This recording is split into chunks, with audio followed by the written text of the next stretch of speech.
You will notice during this video that I am dumb and I didn't slow down the video to better pause it in the right frame that I wanted. I accelerated the video, I fast forwarded it. So this is why I couldn't stop the movie clips in the moment that I wanted to. I mean the trailer clips. But anyway, I think this is gonna barely affect the video and it should be fine. I hope you like the video. So here we are, just going to recap the Spider-Man Far From Home official trailer.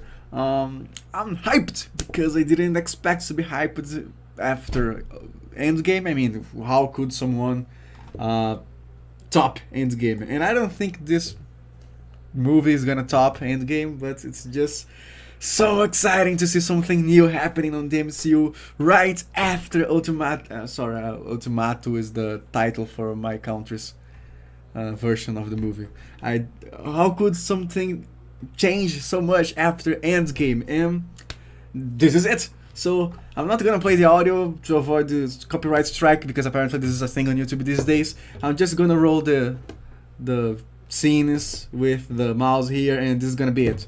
So first, Tom Holland ironically tells everyone that this trailer has spoilers and don't watch it if you didn't see the Endgame movie. So there's that. It's ironic because, well, he spoils shit all the time. So moving on after that, he tells everyone about it and the scenes start. So apparently the entire world knows that Iron Man bit the dust. Anyway, and they have graffiti of Iron Man all over the place, even in Europe, I think, or both scenes with graffiti are from New York. I'm a little bit confused at this point, but hey, nice sentimental thing. Spider-Man is still wearing the Iron Spider suit, which is nice.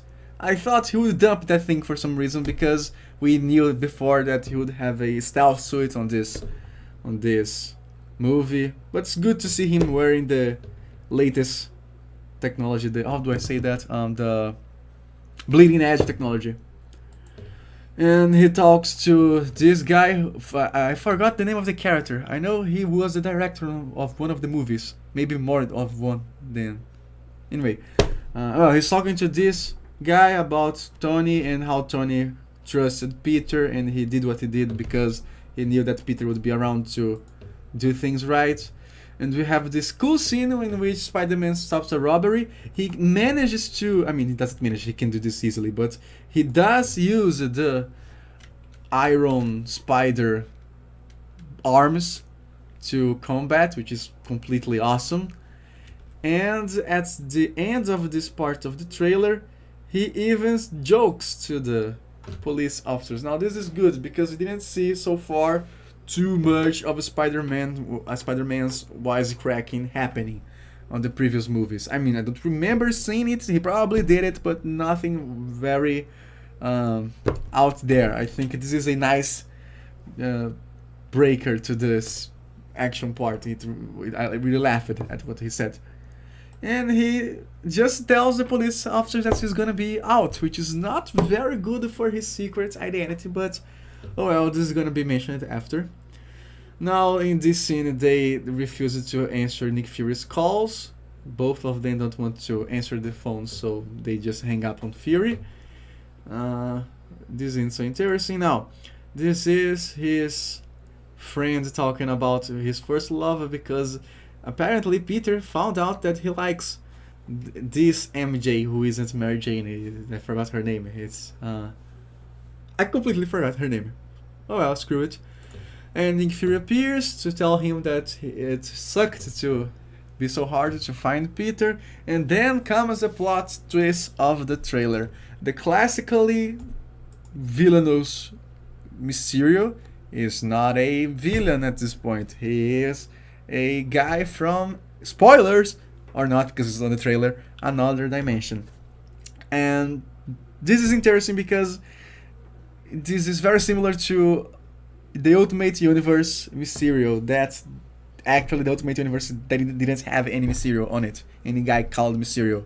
The Mysterio from the classic the classic 616 universe went to the Ultimate Universe and shit happened after that because he's a villain. Well, and this is very similar to this. So nice touch. I like Mysterio suits because it's not so silly. It is high tech, but it's still, I don't know, tacky or not so fancy. And they explain that the snap that was done at the end of Endgame just messed the dimensions, created a hole on it or something. And apparently there are elemental humanoids appearing around the world.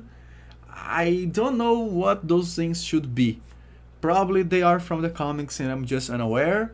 The completely out of nowhere theory I have is that those are regular humans that when came to our dimension they became glitching or something buggy, and they, instead of getting solidified into normal bodies, they became elemental creatures. I have no reason to believe this. I'm just creating a fan fiction. This is probably completely wrong. I just thought of it. Then Nick Fury explains, and Nick Fury and Maria Hill. By the way, it's good to see Maria Hill back on screen. I like this actress. I didn't follow How I Met Your Mother at all, but I like this woman's work. And they explain to Fury, Fury and her explain to Peter why the other heroes are unavailable. Now that's interesting because if Thor is not available on the Earth, he is on space. This is basically reconfirmation that Thor is now hanging around with the Guardians of the Galaxy. Which is nice. I mean, we sure have seen him with them at the end of Endgame, but it's just cool to know that by sure, without a shadow of a doubt, that he will stick to the space thing on the future. By the way, I have heard that Beta Ray Bill is gonna be on the next Guardians of the Galaxy movie.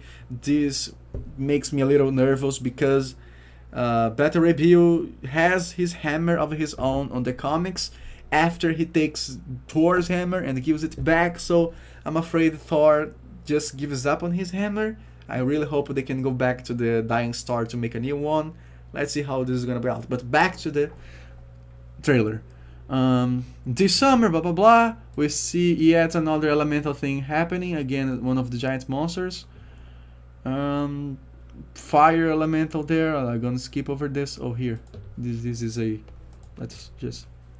Oh yeah, we see Mysterio fighting, which is interesting because he clearly has some kind of Iron Man-ish technology going on in his suit. It's not because it's a power armor of a sort, but he has the jet boots.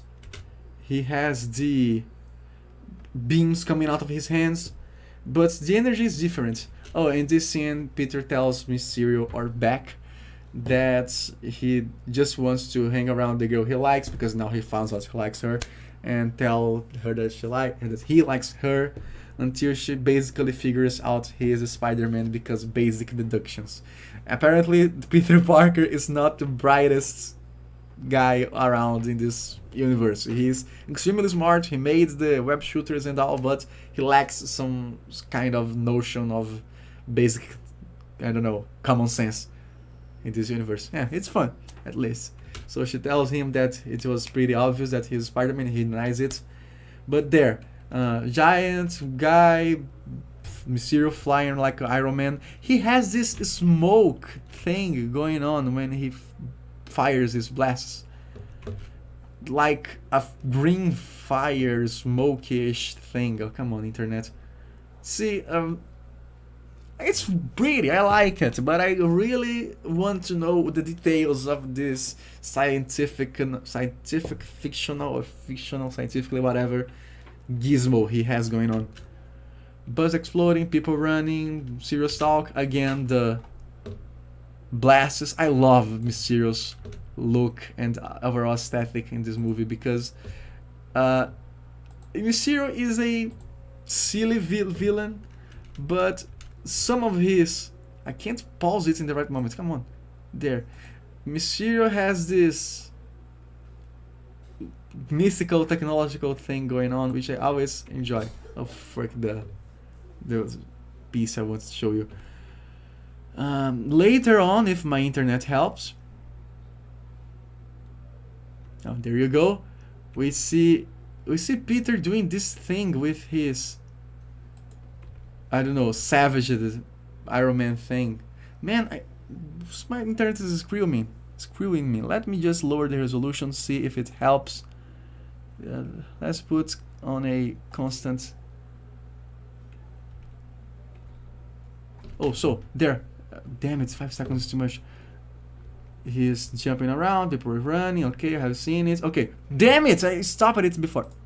Got it. Now, that thing on his hand is definitely from Tony Stark. He is talking about someone having to replace Tony after he is not around anymore. This is interesting because many people were supposing who would be the next quote-unquote Tony Stark. They would say that his daughter would be him, or anyway. They were saying also that the kid from Iron Man 3 would replace Tony Stark.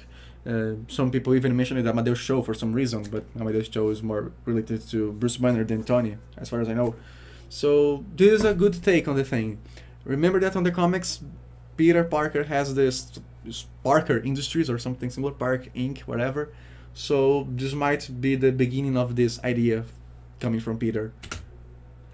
We have, again, the awesomely looking Mysterio shining with his green energy. Just like it. Again, more graffiti with... I'm pausing the video, but a few seconds pass anyway. Dang it. So there is graffiti with Iron Man's face in a very... There. You see... anyway, you have seen it. You can pause it to see. We can see the trailer anyway. I'm babbling at this point. This fire creature reminded me a lot of, for some reason, in this frame in particular, now I was reminded of Sandman. Maybe the golem we have seen at the beginning of the trailer is gonna be later on the villain Sandman. Who knows? Why not? I also remember there was a Hydro Man on the Marvel's villains roster, so who knows? Maybe all those creatures are gonna be stuck on our planet, on our dimension, and they're gonna be new villains. Maybe. Stealth suits, black. This is the reason I thought they wouldn't ditch the Iron Spider suits. And at this point, they just play the ta-na-na, ta-na-na theme song that goes with this entire Spider-Man. Damn it, team, origins, whatever. And I just got hyped. Then I have a little pun with this guy explaining that he isn't working for Spider-Man, he works with Spider-Man, and they have to leave and the thing explodes and they have to change plans. I just remembered this guy is Flash Thompson. He is still hateable. Usual Flash Thompson looks with the big blonde jockey guy being a douche was hateable.